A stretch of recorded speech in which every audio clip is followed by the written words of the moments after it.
akin, napakalaking bagay noon. Kasi yun naman ang hinihingi. Huwag muna tayong pumunta sa 18 Marines. Di ba nag-speech si Senator Ping Lacson, sinabi niya si S.B. Samin, si Secretary Pangandaman, si Undersecretary Tragib Olayvar, Undersecretary Adrian Bersamin. Sa kanya na nanggaling yun eh. May 8 bilyon silang nakuha pera, niloko nila si Presidente. Yun lang, ang laking hakbangin nun. May singit ko na lang, may dagdag ko. Ano po yung masasabi po ninyo dun sa palitan po ng liderato sa Senado po at bago na yung Senate President?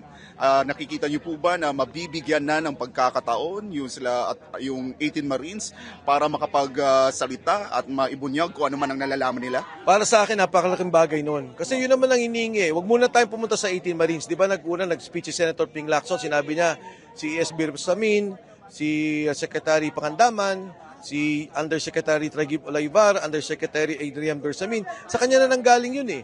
May 8 bilyon silang nakuha pera, niloko nila si Presidente. Yun lang, ang laking hakbangin nun. Yung 18 Marines, makikita natin talaga sino at saan nanggaling yung pera.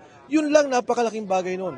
At syempre, isipin natin pag si Saldico pinayagan nyo lang sa Zoom, under suspended rules, may mga technical na usapin dyan pero madaling gawin ng Senado. Napayagan lahat ng sinasabi ni Saldico, magsalita si Saldico ng katotohanan, malaking bagay yan para malaman ng katotohanan dahil si Saldico ang nasa gitna nung nangyaring korupsyon dito sa ating bansa.